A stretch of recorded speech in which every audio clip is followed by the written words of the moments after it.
Thank you for joining us for the second episode of Travel with Val. This episode will focus on genealogy, tracing your roots. We have a great show planned for today. Please let us know where you're watching from and make sure to share this broadcast, whether you're watching on Facebook or on Twitter. Our host is Valerie Delia. You can follow her on Twitter at Travel with Val, or find her on Facebook, Travel with Value. We'll be focusing on COVID-19 and your DNA, finding your Italian roots, obtaining dual citizenship, and talking about genealogy research, organizing old family photos. And without any further ado, we will bring on Valerie Delia. Thank you, Neil. Thank you so much. Hi, everyone. It's really nice to be back. I had to twist Neil's arm to let me do this again. Just kidding. But this time we're going to talk about genealogy and tracing your roots, because in this downtime, it's a really wonderful opportunity to look more deeply into your roots and to have the time to look at old photos and to just do some tracing in general. So we have four people, a mix of genealogists and marketing people who are going to be with us today. And I would love to hear from you, as we did the last time, where you're able to just sign in and you're able to text me. And already we have Carmela Casaria, who was on our very first show. Ciao, Bella. Ciao, Bella, Carmela. It's nice to have you with us. And you'll be able to make a remark and ask a question. So I would love for you to share this so that other people can see this, and please have your friends be part of this program. So that's what we're going to do today. So I'm sure that you've got a lot of genealogy records that you might want to start thinking about, because we have the people here who you'll want to ask those questions and direct those questions toward. So we have an hour show. It's an hour long. And once again, tell your friends, share it with your friends, and tag your friends, because I would love to have as many people as we can on this broadcast, because it's really, really useful information. And Lucia Casaria, Carmela's sister, my sisters, mie sorelle, Carmela Casaria and Lucia Casaria from Castelfranco in Miscano, which is our ancestral homeland. I am 42% Italian, and I always say I'm not Italian enough. And I don't mean to diss my mother's side, the Scottish and Irish and German side and Welsh side, but my father was 100% Italian, and I lead roots trips back to Castelfranco in Miscano. And my brother, here he is, Daniel Delia. Hi, Dan. He found it. And Danny always needs somebody to lead him around. And my friend B.L. Achman, who is my neighbor, my friend and neighbor, and my co-dog mommy.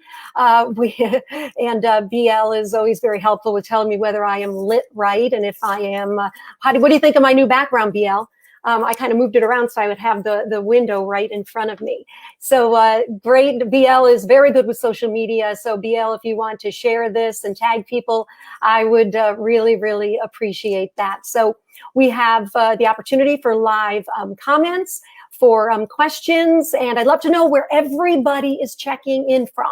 That would be great. So we know Carmela and Lucia are right now in Castelfranco in Miscano, Italy, the places I've traveled to 103 countries, and there is one place in this world that means more to me than anywhere else, and that is that little village in Campania region of Italy. And bless everybody in Italy. And if you want to see what's going on in Italy, go to my website and you will see a series of videos by Umberto Mucci, who we had on the last time. And he is the founder of We the Italians, the conduit between Italian Americans and Italians. So let's see, this is Jeff from Stephen Brewer. And Jeff, hey, thank you, Jeff. And Stephen Brewer was on last week. He's the writer from Fromer's Travel Guide, and he was talking about Puglia. And Lisa Diamond Stein, Fort Myers, Florida. Lisa, is from my high school class. Lisa, thank you so much. And my first job was in Fort Myers, Florida at WINK radio right after I went to the University of Miami. So it's great to have you. And Kim Myers from Maryland, thank you for checking in. And Melissa Lemaster Barker, she said, she is here to support her friends, Thomas Mcentee and Lisa Lisson. And she is the archive lady, an archivist in Tennessee. Well, thank you very, very much, Melissa, for joining us. And thank you for sharing your friends with me, because I just met Lisa. Lisa has a PR agent for a husband, and he tracked me down at the New York Times travel show when we were talking about Ancestry. And he made the introduction to Lisa, who I met in Salt Lake City at Roots Tech, and Lisa gave me Thomas Mcentee's name, and he's going to be the person that we're going to start with as our very first guest. So let's see who else is coming. Kimberly Dotson from Maryland, and her ancestors come from Monte Marano and Carato. I bet you that Carmela and Lucia know where that is. Is that in the Campania region as well? Let us know, Kimberly, and thank you so much for joining us, all of you. And I think that we can get started, and let's see our guests, if we might, Neil. Our first guest, and there he is. He's Thomas Mcentee of Abundant Genealogy, and I've just made his acquaintance. And there's Rich Venezia, Riches with Rich Roots Genealogy, and Rich is all about Italy, and that's why I've brought him on here. Honestly, he also does do other ethnicities. I don't know why, but he does. But we met at Roots Tech in Salt Lake City this past year, and I watched him speak, and I could take a few hints from him. He's fabulous. He has a TEDx talk. He's wonderful in front of an audience. And there's Lisa Lisson. And Lisa has a great name for her company, Are You My Cousin? Because isn't everybody, Lisa? Isn't everybody our cousin? I have found so many new cousins. And Wendy Smedley is the marketing manager for Family Search International. And Family Search is the entity behind Roots Tech. And I have to say my life has really changed since I learned about Roots Tech. There are two Roots Tech conferences in Salt Lake City, and the one in London, which unfortunately will not be happening this year. So I've become very much ensconced in that world. So we'll talk about that and all the resources. So to get started, let's go right straight forward with Thomas, and welcome you to the show, Thomas.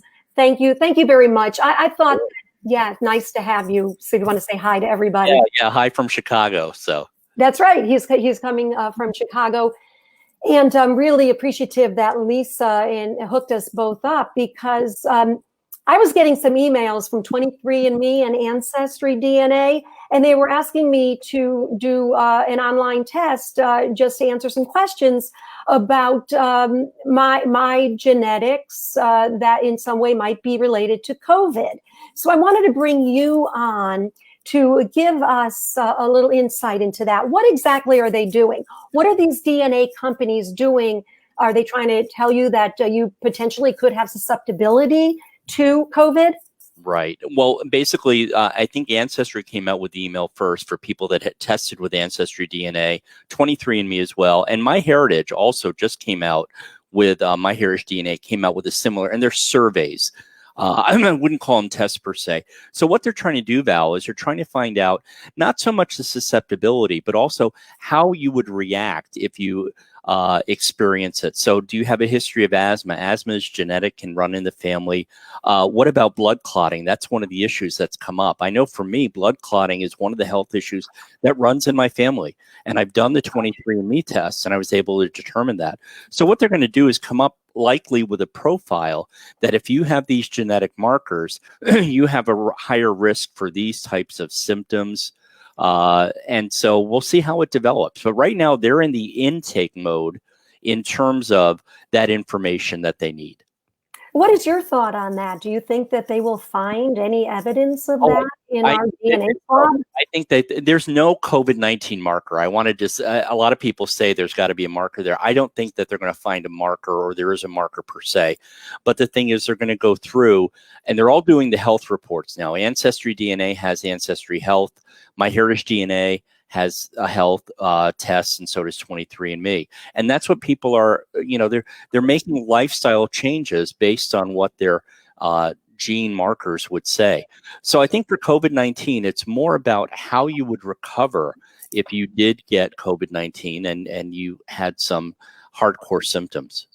And I'm looking at the slide right now saying, are there concerns about safety and DNA tests these days? That's exactly what I thought. Are people still spitting into a tube or swabbing their cheek and sending them off to the lab? That kind of scares me. Well, they are, and actually Ancestry has a really good FAQ. I have one of the best FAQs about how they're doing it. I know that several labs have donated swabs for first responders when all this started, but they wanted to make it very clear there's no shortage of tests or supplies. There's no safety issues in terms of mailing this, with you dropping it into the mailer, which is prepaid and sealed and secured. And then they follow a protocol, of course, letting it sit before they go, and in case in transit there was anything on the packaging. Oh, how long do they let it sit? Do you know? I've heard any place. I ordered masks last week and it was 3 days. Basically all of my friends, when they get something shipped via FedEx, if they can, they just leave it 3 days. Okay, because as we know, there's all those rules about, how COVID can stick to wood, to plastic, to metal, freaks me out. Yeah. So, all right. So how are they keeping the lab workers safe? Well, they are using, just as you would in any medical lab testing, they're doing face shields, they're doing everything according to CDC protocol. And there's no backlog. There's no delay from what Ancestry says. There are also some great Mother's Day sales going on out there. And that's really what you should look at. Yes, I want to hear about those. Yeah, Ancestry has a $59 for their base test. And then they have I believe they have a $99 for their health tests. Usually that's $149. So that's your biggest savings. If you want to do the Ancestry Health, most of these sales run through the 10th. MyHeritage hasn't come out with their sale yet, but they were $39 earlier in the week, which is the lowest price. Yes, yeah, I've done about 4 or 5 tests just because I wanted to see if it was consistent. But I find in Ancestry has stolen part of my Italian away, and it really bums me out. So it's dropped me down from 42% that all the others have me as, and to like 32. I don't like that. Yeah, well, the thing is, you have to understand that these databases, they change over the time. More people test, the more exact the ethnicity estimates become. And I've seen mine change as well. So okay, but how could that be if I have 100% Italian father? I had. And no one's really 100%. I will tell you that. My husband at home swore he was Greek 100%, and he's 20% Eastern European. So okay, so there's has your dad done a test? No, my father unfortunately passed away. So I just know that he's 100%. He was, because I know that both my grandparents came from this small village. But you're right. There's some Greek mixed up in there as well. Yeah. So So I consider myself. You should have your brother tested. Have your brother tested. Tell my brother right now. My brother Danny is now here, and I got him the 23andMe test. And for some reason, I don't know if he thinks there's some kids are going to come out of the woodwork or something, but he doesn't want to do it. So tell him how important it is for him to do it, because I spent like $125 on that test. And also, Danny, what you can do is you set up a fake email address so that if you wanted to go stealth, and you could handle all the privacy issues. But the privacy on DNA tests is pretty secure too. I'm a big privacy advocate, and I feel really comfortable with the way the 5 major companies are handling that. Okay, so having him set up a stealth email is going to be tricky. We're gonna have to ask Neil, our producer, how to do that. Okay.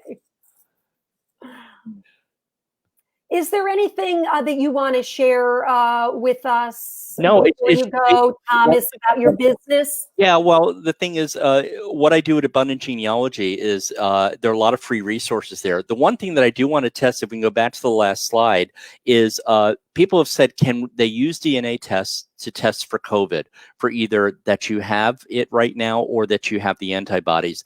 And the fact is, it can't be done. They're two different tests. Now, however, Vitagene is one of the vendors, and they are coming out with an at-home test, supposedly an at-home saliva test.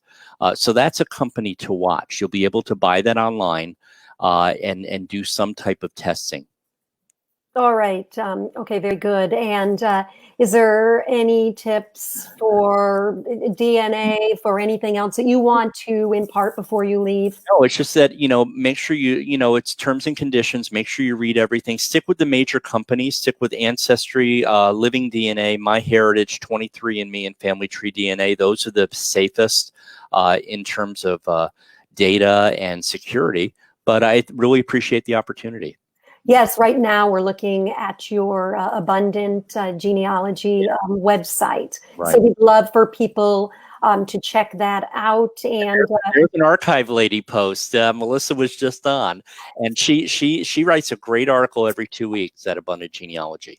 yeah, she's the lady who gave you a shout out, and Lisa a shout out. So yeah, a little bit more to say about the archive lady. Yeah, the archive lady, great. It's all about personal archiving. We're sitting on collections, and so she did a great piece. And this is what I do for framed photographs. I don't have originals of my photographs in frames because something could happen. So I scan them and print them and put them in the frames, and the photos go for safekeeping. That's a great tip from the archive lady. Excellent. Thomas, thank you. It's been a pleasure. I hope I run into you next year at Roots Tech. Same here. Look forward to it. All right. Yeah. Thanks so much. And let's take a look at who else. We have some more people coming in. Let me go down the list and see who I see. I think I just, all right. Oh, Kaylee Conforti. Okay. Kaylee is a fellow travel writer. She's been in, I believe it's been New Zealand for quite a long time. And she is interested in dual citizenship. So that is a perfect segue right now to our next guest, who has the best name. His name is Rich Venezia. And hello. How perfect is that for a genealogist who is now going to talk to us about everything Italian in terms of genealogy. And I guess I was born to be a genealogist with this name, huh? You absolutely were. How much Italian are you, Rich? So I'm 75%. My dad is 100% Italian, and my mom is half Italian. Oh, so that does bring you to 75%. Yeah, and so the DNA, as you say, is a little different. Like my dad is 100% Italian, but his DNA isn't even 100% Italian either, because it's got some North African, some Greek, some Middle Eastern. And so, when you think about the history of Italy, it makes sense why it wouldn't exactly be 100% Italian, because different people have, been in through the centuries. So okay, very good. So let's see. Kaylee would love to figure out if we have a shot at Italian passports. My grandfather was a baby on the boat when his family came over from Italy in the 1920s. Mine was a baby on the boat when he came over in 1892, Kaylee. We have something in common, but just 30 years later.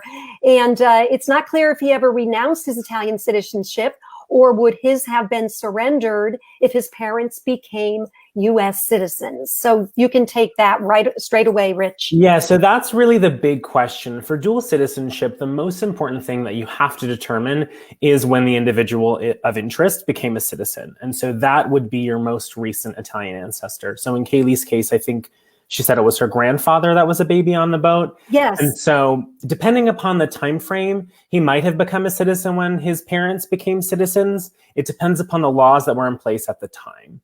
So generally, children under 18 became citizens when their parents did, or under 21, depending upon the year. So she'd have to determine both if her parents ever became, if her grandfather's parents ever became citizens, or if her grandfather became a citizen. And the citizenship would pass through if the great-grandparents and the grandfather never became citizens, or if her grandfather became a citizen after her mother or her father was born, depending upon whether it's her paternal or maternal grandfather. Okay, now that's a lot of information. Is this something that she has to dive into herself, or can she hire somebody like you to do this work?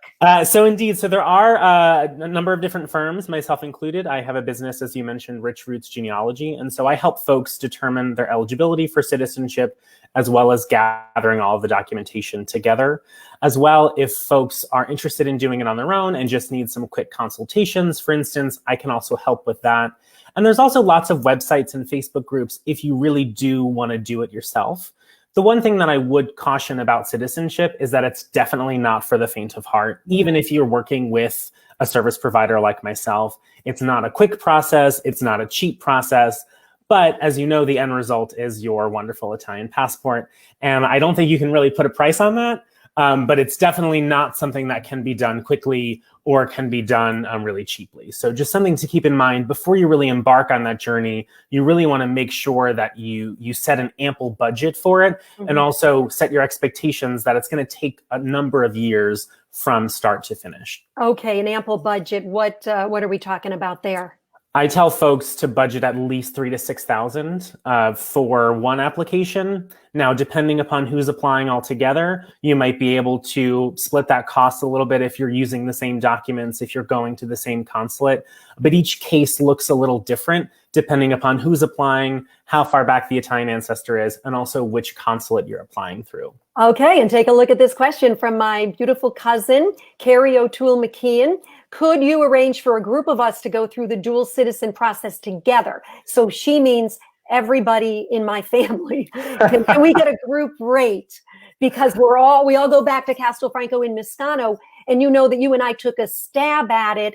And you know, when I saw you at Roots Tech, and you came up with a document from my grandfather that I did not have. So can you, from my grandfather, who is Paolo Delia, Grandpa Delia, Paul Delia, when he became a anglicized American. So what does this represent? So this record is your grandfather's birth record from Castelfranco in Miscano. This would be essentially the record that you would need to prove that your ancestor was born in Italy. In your specific case, we hadn't yet determined whether or not Paul or his parents became citizens. It seemed likely based upon some of the documentation, but we didn't find out with 100% certainty just yet. When? We didn't know when. I know that my grandparents became citizens when my father was born to Americans. So that's why I felt like I didn't have a shot. I see. Yeah. Like I said, it all depends upon the year. The idea behind Italian citizenship is bloodline. So it's essentially if the child was born to Italian parents who are, still have Italian blood at the birth of the child, that's what allows for the passage of citizenship. And in terms of sort of helping a group of folks get citizenship, I help, sometimes families of just one or two to up to 10 or 15. But again, each case is a little different in terms of citizenship usually goes through a consulate. So for instance, in your case, Valerie, if it was determined that you were eligible for citizenship, you'd go to the consulate in New York. Sure. And anybody that lives in North Jersey or Connecticut or the rest of New York State would also go to the consulate in New York. But if you had cousins that were using the same line that lived in California, for instance, they'd have to go to either the consulate in LA or San Francisco. And so the amount of documents that you need, or the amount of sort of complete packages that you need, just depends upon where folks live and which Italian consulate has jurisdiction over those residences. Okay, and the benefits, Rich, what are the benefits of having citizenship? Why do we want to do this besides just to brag? So you see both of my passports there, my Italian and my American passport. Jealous, really jealous. I love being able to have both and to use both when I travel. The biggest benefit is really that an Italian citizenship is EU citizenship. So not only do you have the opportunity to live and work and reside and retire in Italy, but anywhere within the EU. So if you've got Italian ancestry, but you really love, Nice, France, for instance, or Berlin, Germany, and you're looking to retire abroad, having an Italian passport can be really handy and not having to get a visa in order to remain there, or that kind of a thing. But I also work with a lot of people that want to get it for their kids or for their grandkids to be able to have job opportunities or education opportunities to live and work in Europe for a long time, or perhaps for the rest of their lives.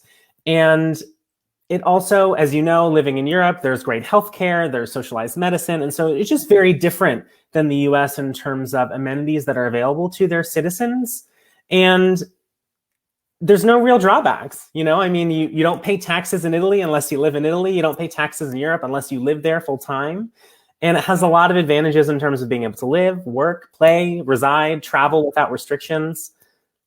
Will I be at a disadvantage buying and renovating the house that I'm going to be building a television program around by not having the dual citizenship? I don't believe so. I think there's a long history, especially, well, maybe perhaps not that long of a history, but there's, especially in recent past, a lot of foreigners are buying real estate in Italy, especially in their ancestral homelands. And so I think they've probably figured out some of the kinks in the laws. And they, you know, it's always a little easier to do something if you're a citizen of a place, whether it's to buy a car or to, you know, buy a house or that kind of a thing. But I don't think you're at a disadvantage specifically. You know, I think that you'll still be able to do everything that you'd like to do. And after a couple of years, after having lived there, you'll actually be able to become a citizen yourself as well, just through a slightly different process. Okay. How does that work? People might be interested in doing that because prior to the pandemic, there was a lot of publicity about Italian homes being available to buy for as low as €1. Indeed. So, yes. So it works different if you have really close Italian ancestry or a little further back. If, for instance, in your case, Valerie, if your parents, or in your case, your grandparents, were from Italy and you're not eligible for citizenship the normal route, for instance, like we're talking about through the consulate, if you live there for 3 years, you would be eligible for citizenship as a close, direct descendant of an Italian. Would I be able to live there for a straight 3 years without having to come back and touch base and then go back to Italy? I believe you just need to maintain your permanent residency there. I don't think you have to necessarily be there for all 365 days of every year. Okay. But I believe you need to make your permanent residency that home in Italy in order to avail of that type of citizenship.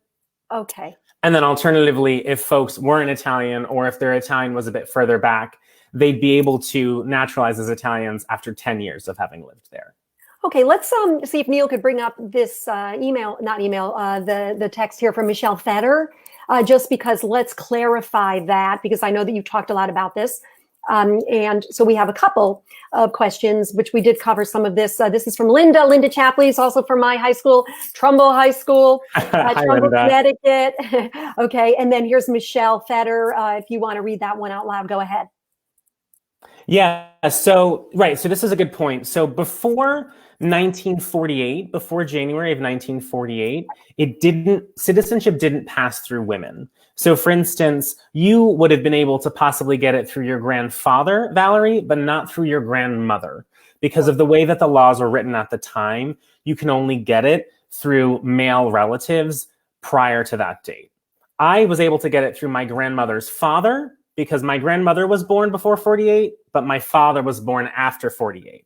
So that 1948 date is really important, and it's important that Michelle brings it up. I try not to make things too complicated, because with citizenship, there's a lot of dates and there's a lot of ifs, ands, buts that are related to each specific scenario. So that's why I was trying to give more of a kind of bird's eye view. But it is important to note that if it's your mother's mother's mother that was the Italian, that it's really unlikely that you'd be eligible for citizenship due to that law. All right, and Rich, before we wrap things up, if you wanted to tell people more about your business, Rich Roots, and that it's not just about Italian ethnicity. Oh yeah, so Carrie, great segue. Does Rich have a website? Okay. Yes. So I have a website, Rich Roots Genealogy. It's www.richroots.net. I'd be happy for you to check it out. It's on the screen here. So I do a lot of dual citizenship assistance. I also do Italian genealogical research services, and I travel around the country to lecture, where I met Val at Roots Tech, where I was doing 2 lectures, one on naturalization and one on Italian Americans. So if you're interested in learning more about my services in possibly figuring out if you're eligible for citizenship, please feel free to shoot me an email. I'd be happy to talk to you further. Like I said, the website is richroots.net, and my email is rich@richroots.net. You can also find me on social media, Facebook, Twitter.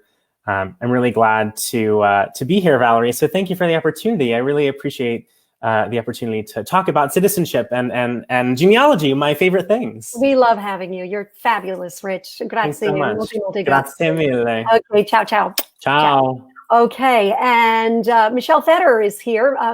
Michelle is a friend in the business, is a journalistic business, and I want to welcome you. And Michelle, I'd love to know if you have dual citizenship. And Liberina Russi, this woman also has roots in Castelfranco, and she has the biggest heart. She is always online and always sharing about her roots with us. And I can just tell that she loves her Italian-American cousins. So ciao, Liberina. Ciao, ciao, ciao, Bella. And we're going to now, we're going to segue into our next guest. We're halfway through the program right now, halfway through the webinar. So make sure that you're sharing this and tagging your friends so that others could take advantage of all of this intel that you're getting, because we know you have so much downtime right now that you will be able to look more deeply into your ethnicity and your ancestry. So let's, without further ado, let's go to Lisa Lisson. And Lisa, hi. You might have heard that I said that you have a very wonderful husband who's a PR agent for you, because he's the one who connected us back at the New York Times Travel Show. He came up to me after my presentation and said, "You got to meet my wife."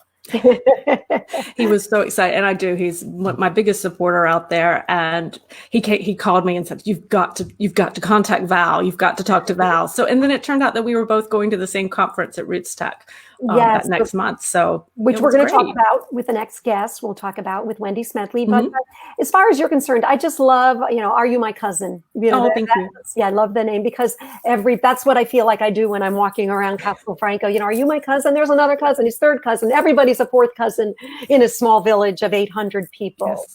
Yes. So let's talk a little bit about your business and what you are suggesting that people do now during this downtime.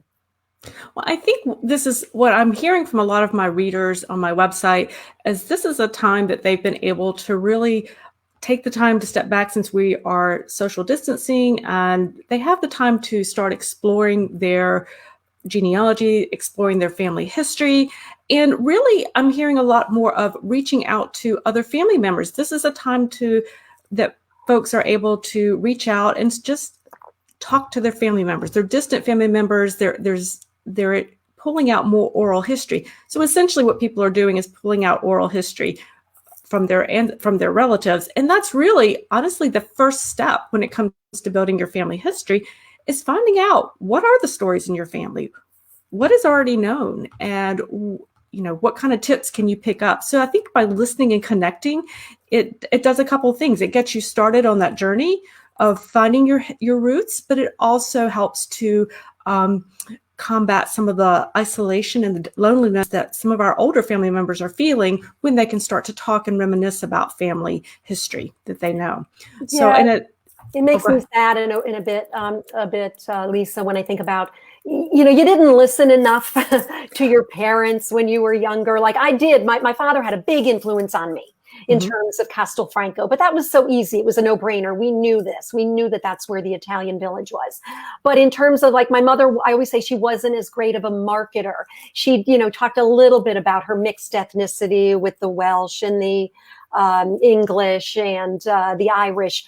But where do we go from here? If you're at my stage of life, I have a 94-year-old cousin, Mary, who is my mother's first cousin, and I sent over the DNA test because she would be my only hope, really. But I feel like her daughter is a little maybe reticent about having her mother do that test. But is there any real reason to be afraid of doing a DNA test? I think it's a personal decision. I'm kind of set along with what Thomas referred to earlier. I think the privacy is really good with the larger companies there, and I'm comfortable with that. Just making sure though that I always read the terms of service and opt in or opt out for the options that they might give you in terms of what they do with the data that they collect. So, it does come down to a personal choice, but I'm comfortable with that. Okay, how about we move on to your next slide? Sure. And we'll take a look at that. And so we looked at the online resources, and we will be talking more about family search a little bit later with our next interview. And you said interview your family members, which is imperative. And so some other tips for doing that. For interviewing family members? Yes. I think a lot of times it's reach out not just to your close relatives, but reach out to those more distant relatives that you might know about, and ask them questions, kind of open-ended questions, certainly as you're asking. I oftentimes will start with a photograph. So the photograph that we actually see here, that's actually my grandmother on the left. And unfortunately, she has passed away, so I'm not able to ask her the questions, but I would take a photograph, usually is what I start with, and I ask them, can you tell me the story behind that photograph? I love this outfit that she's wearing. She looks very sharp, and that would be where I'd start. Where are you at? Why are you there? And just kind of open that door and listen and let the conversation kind of evolve as it goes. Okay, now we were looking at a photograph that just flashed for a second that I love because it's a technique that MyHeritage has. Mm-hmm. And it was part of the Roots Tech conference where they were allowing people to colorize a number of photos, and they were putting them on magnets, which I thought was so cool. So I love this idea to colorize your ancient photos, and this is beautiful. What does this represent? I love this photo. So absolutely, MyHeritage does allow you to upload an old black and white photo, and then they will colorize it there. I think if you do not have a subscription to MyHeritage, you can do 10 for free. And then, of course, if you have a subscription, because MyHeritage is a subscription site, then you can upload as many as you want. So it's a really fantastic way to really bring new life to a photo. And I love it because I can see details that maybe I missed the first time around looking at it in that black and white version. So I think it's a great way just to have to start to see more in that photo, as well as connect with that photo and connect with those ancestors a little bit more. I wonder, okay, I wanted to show you the one that I did because I love this photo, because what this it's not too old. It dates back to the 1960s, full disclosure here. And this is my brother, Danny, my brother, Paul. That's little me, and that's my mother and father. And that was our very first flight. And I actually met the pilot of that flight on the New York Times travel show. He said to me, Val, I'm the guy who flew that airline that you have that picture from. And I couldn't believe it, because this picture was in the Bridgeport Post in Bridgeport, Connecticut. This represents 4 generations of a travel agency family started by my great-grandfather from Italy, who started Delia Travel back in 1902. So it means so much to me. But my question about this, Danny, my brother puts it up there. It's a great photograph. There's Danny on my right. He was probably like digging his heel into the back of my leg or something at that point. But maybe not. So, but taking a look at that photo, I wonder, were those bags really red? And was my sash really pink? Or do they just come up with, just sort of stock colors when they colorize? I know. I've thought that same thing when I look at those. I'm like, how does it know? And to be honest, I'm not 100% sure how they do that, but I think they're pretty close, actually, with the colors. I'm not familiar with how they come up with that. And I have noticed that the process has gotten better just within the last couple months, actually. So let's talk about that, about going into your archive, going into your boxes, going into that cluttered room, and I'm speaking for myself, the cluttered office, and finding photographs that maybe date back to the time of your ancestors. And where do you even start, and how do you identify the date that they're from?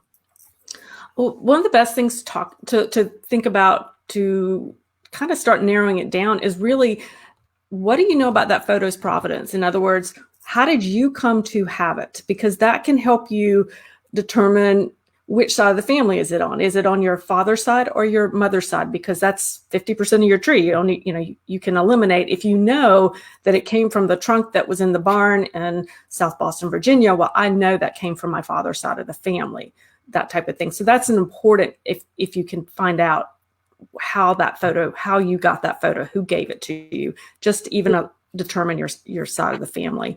And then probably one of the biggest things is you need to determine when the date of that photo was taken. It doesn't have to be a specific, but I mean a year, so that you can start to narrow down. If you know the time period, then you can eliminate people out of possibilities for that photograph.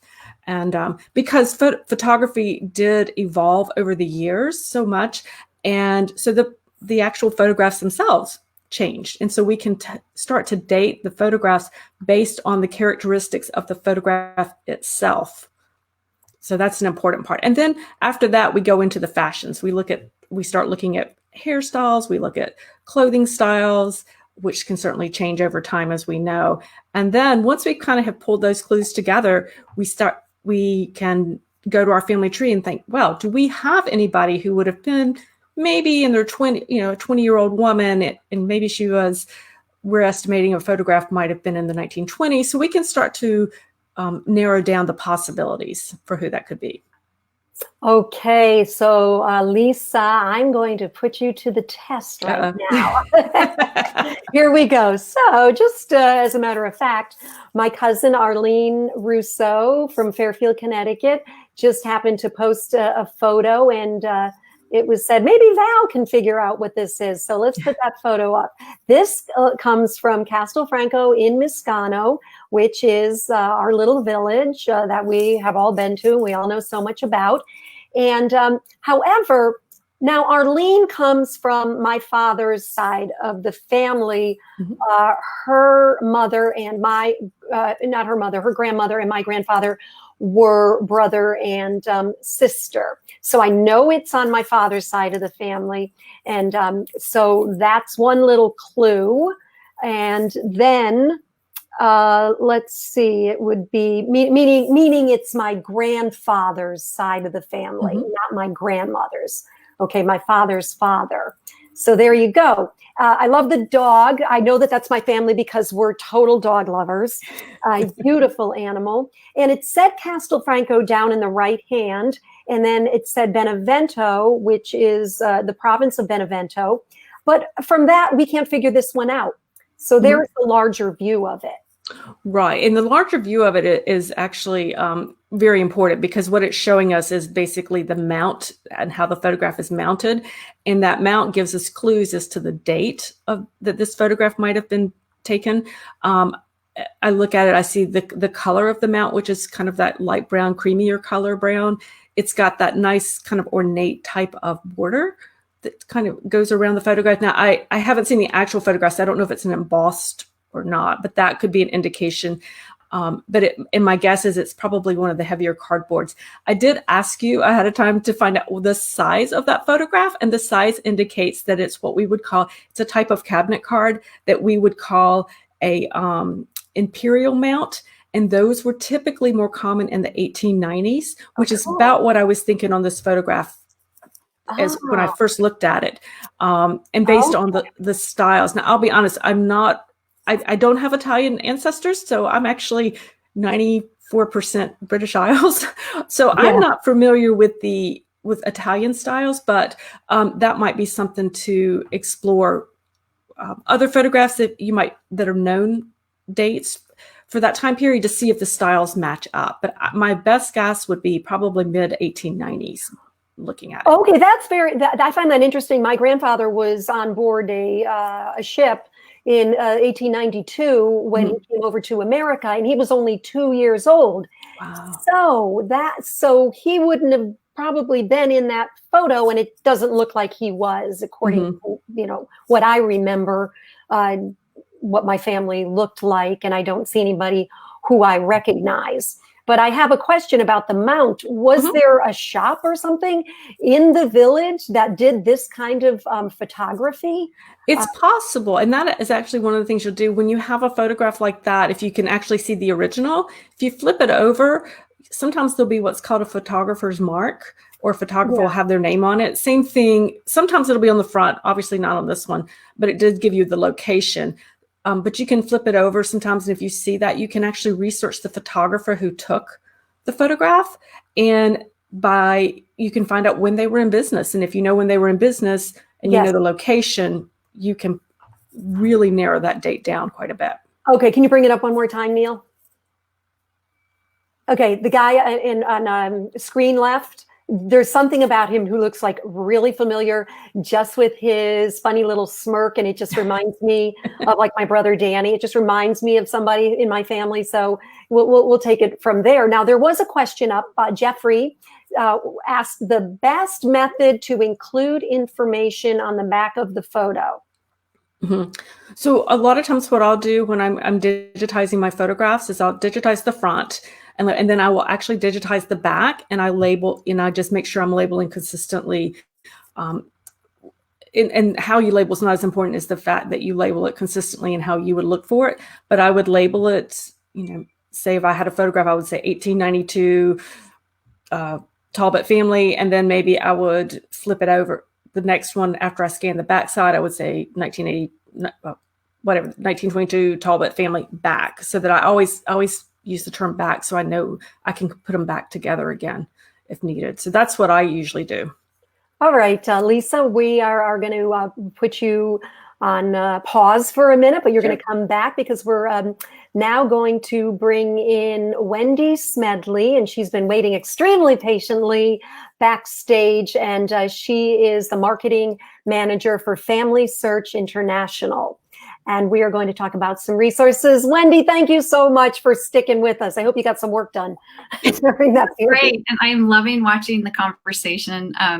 Everyone's asking such great questions, and I'm thinking dual citizenship sounds fantastic. I think I'll pursue that for sure. And understanding DNA and knowing about photos, these are all topics that are interesting. So no problem. Thanks for having me. Yes. Now tell us about Family Search International. I know it as the host of the fabulous Roots Tech conference. So tell me more about it. It's in Salt Lake City, and go right ahead. Okay, so FamilySearch.org is a large nonprofit, and we have a huge family tree, like the world's largest global family tree. So if you've ever been curious about your family, and go to FamilySearch.org and click on Start Your Tree. You can also search the meaning of your surname. We have a great blog that talks all about, we even have one that is about Italian surnames. So you can find out all sorts of information about genealogy and family history. We have tons of free, everything's free. And we have records from all over the world that you can search. We have indexed records, we have catalog records, and we host Roots Tech. And Roots Tech is a genealogical conference, and it typically happens in Salt Lake City, and that we celebrated the 10th conference this year. And then, as you mentioned, in 2019, we were also in London. And so the Roots Tech is, we bring all the people in the industry together along with some fantastic keynote presenters. And there's classes like you mentioned, and an expo hall. And it's just a really fun place to meet people where you can then come home and have friends, and you can all talk together on a Saturday morning like you're doing right now. And we're by the skin of our teeth, we had the Roots Tech conference. It was at the very end of February, and we just slid through. We had thousands of people there at, it's huge. Roots Tech. It's huge, and I love the trade show floor. I love the speakers. I love the special guests, the musical guests. They had Donny Osmond in London. I never thought I would enjoy meeting Donny Osmond as much as I did. Right. Yeah. Yeah. I mean, because really what happens is people care about their family, and we all come together. And it's not just necessarily researching family of past, but connecting with your living family. And that's something we're really passionate about at Family Search, and really facilitating connections. And so check us out. It's a huge website, and we're available in, so many languages. Like everything's available in 10 languages, and then we have 15 to 20 additional languages that people can do research in. So we're really proud of how global it is. And a really nice part about being out in Salt Lake City at Roots Tech is just a few steps away is the Family Search Library. Yes. Tell us a little bit about that, because I have my own personal experience with it where it was free. I walked in, I was assigned to an elder. Yes. And there he is, a really very, very sweet man who was really helpful. And he was helping me find the passenger list for my grandfather, Paul Delia from Castelfranco. And he actually did. He came up with a passenger list from 1892. And Wow. what I loved about it is that he made such an effort to make a story out of it for me, telling me that he was with his mother and his mother's sister, and they had 6 children all together with them, and what an independent streak these women had. And I just thought, like, God, he's making such so nice. He's making such an effort, and I could relate to it. I'm like, I'm an independent woman. Yes, you Where do I come from? It was really beautiful. It was really, he didn't have to do that. And it was just awesome. really helpful. Yes. Yeah, So, the library is like the Mecca, right? And we just celebrated 125 years.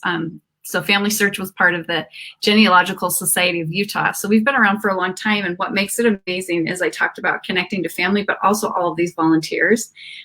So like you just had the experience at the library, there's people who are willing to help others. And I love that you said that he turned it into a story.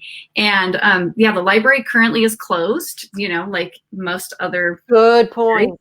Okay. And they are so eager to open because they have a lot of people who, like you said, elder or missionaries, they're volunteers, and they come from, out of state to just kind of be a part of the library for a short period of time. So you can imagine, like, they're at home and they're wanting to be helping people. But you can go to our familysearch.org and there's a help tab, and you can always click through there. And there's people who help and answer questions, and some of them are similar to the gentleman that you had the experience with in the library. We have lots of cool volunteers. Yes, no, I love that. And just thinking that we only have a few minutes left. So how about we bring in who's ever left backstage? I think did I get rid of Rich? I said, thanks, Rich. You might have gone. Right?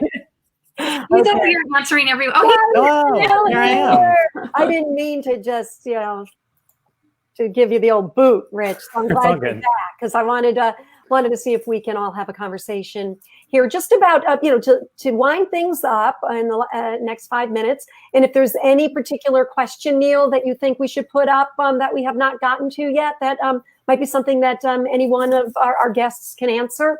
But just in general, to wrap things up in terms of resources and just using this time wisely that you have right now. I know that we've talked about just researching and talking to your family members, digging out your old photos. Anything else that we haven't said yet? I would say start writing your experience about this pandemic, right? Like, do some way to journal, whether it's social media, handwritten journal. I think that's really compelling, and you're going to want to remember this. And so will people that come after you. Yeah, it's such a huge moment in history. So I think it is, we think we're frustrated with it now, right? Because we just want to be able to leave our houses after 2 months. But people in the future, I think, will find it really interesting what we were feeling and what we were doing and how we coped through it. We don't necessarily have, that many firsthand accounts per se from the 1918 flu epidemic. So maybe being able to create some of those for in 100 years, people might, want to learn more about what this was like for us. Rich, let me tell you, I take photographs of gravestones in Bridgeport, where my Italian relatives who came over here are buried, and I have 2 sides of the family. And I was just looking through them, and one of them had a 1918 death date, October 20th, and he happens to be my grandmother's sister's first husband. And I did some research, and in October of 1918, 195,000 people died, and he was one of them. So I checked with my cousin Jill, and she said, yeah, he died of the flu. So I would never have recognized that date just going casually as I do to the cemetery. But now looking at it today, I'm like, wow, history right there. Right there. Okay, Michelle Fetter has a question. I have run into some difficulty in tracing Italian ancestors, and that everyone in the town seems to have the same few names. That's right. It's not just in Italy. It happens a lot, but it's one of those things that You need to really learn how to, to cite all your sources and to make sure to be able to go back to look at all the records. Italian records especially have a lot of different hints, the ages and occupations of the parents on birth records, for instance. And I've seen even where two men are married to two women of the same name, right? But one of them is a farmer and the other one's like a mason or something like that. And sometimes that might be the only way to help determine, which family your group fits into. Lisa, anything to add? I have to agree with that. You've got to really get into those records and make sure you're getting all the clues. Sometimes I think as researchers, particularly if you're new, you tend to find that birth record and you find the parents and then you move on to the next thing. Just make sure you're getting all the clues out of that record before you move on. I always tell people read every single column that you find. And let's bring up a question from Stephen Brewer, who was on our show, our very first show a few weeks ago. And he is a contributor to Fromer's Italy travel guide. And Stephen, a good friend of mine, he said, is there a national genealogical resource in Italy like the ones in Germany and Ireland? The main, I guess, resource website that I would utilize for Italy is called Il Portale Antenati. It means the ancestors portal. Family Search also has excellent resources for a lot of different Italian villages. In Italy, it's a bit harder than in some other places, like in Ireland, for instance, because in Italy, each area's records are at a state archive. So they're generally broken up provincially, as opposed to being in all-in-one archives in Rome. So whether records are available or not is all really dependent upon the area, whether it was earthquake prone, how the records were stored over time. So doing Italian research is really kind of province dependent. All right, we are coming right up to the very end, but there is something that's touching my heart right now from Carmela Caseria from Castelfranco. And she says, Val, i tuoi programmi sono sempre interessanti. Sei una castelfranchese super. And Carmela, I can understand it. Everything that you wrote. My program is so interesting, and I am a super castelfranchese. And she said, yes. And she said, it's always interesting. So be proud of me, Carmela, that I could translate that. Okay. That is Italian elementary. You guys have been, and ladies have been fabulous. Thank you so much for all of your intel. It's been fabulous. And my cousin Carrie O'Toole McKeon is saying thank you. Michelle Fetter, everybody just thanking you from the bottom of their hearts. So let's do it again. It's excellent. Yeah, grazie mille, Val. Thank you. Yes, we'll stay in touch for sure. And everybody, why don't you just give your social media handle quickly so everybody can follow you? Well, just Family Search. Look at us, Facebook, Instagram, Twitter. We'd love to have you come over. Okay, Neil. And I mean Rich. I'm at Rich Roots Gen on Twitter and at Rich Roots Genealogy on Facebook. And Lisa? My website is lisalisten.com, and you can find me at Are You My Cousin on Twitter. All right, perfect. Thank you. And Neil, you're not going to get away with not showing your face and your New York Yankees cap. Hi, everyone. Good to see you. Thank you, Val. We'll discuss this after the show, of course. But, I'm in trouble. No, it's an honor and a pleasure. I think this is a great show, and I'm honored to be a part of it. I think that there's great information that you're sharing, some great guests that you're able to bring to folks, and just what a fascinating discussion. Looking at genealogy research in my own family. I'm not Italian. But I'm Indian, so there's an I in there somewhere, right? I think someone said they were Irish earlier in the comments, but my family as well does a lot of genealogical research, and we've done family trees going back several generations. So this is something that touches my heart, and it's just great to be able to connect. And what you said earlier, and I'm going to take the privilege, if you don't mind, of putting this back on the screen in terms of what people can do while they're home, identifying family members and looking at pictures. These were really, it's a great time to do that. A great time to organize some of the content that you have. So thank you, everyone. Thank you for the great show, and look forward to doing this again in the future.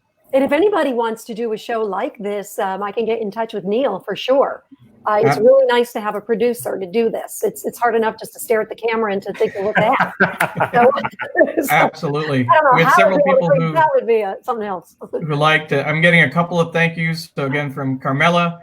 Ciao, Carmela. And I will say as well, go back to the comment, with my high school Spanish, I was able to figure out some of the Italian in this one. So I was right there with you, Val. And I think we also have another Yankee fan out there, Kaylee. So thank you. Get him again, right? And BL Lockman is saying fascinating information. And you also have some hellos. There's Dorn from England. She was here last week as well. Dorn, hope everything is well in England, in London. Yeah, absolutely. Absolutely. And I think that there was someone had also said they really enjoyed the production. So as Val said, if you're interested and want to learn more about how we do this, feel free to get in touch and we'll be happy to talk you through it. Absolutely. Okay. Thanks, everyone. Thank you. Well, Thank you. Bye-bye. be safe. Take care. Bye-bye. Bye-bye. And we'll close with your brother's comment. I think that's the best way to end. Always an interesting topic and great guests. Thank you. With that, he's actually being serious about something. Thanks. bye-bye. Bye. Bye.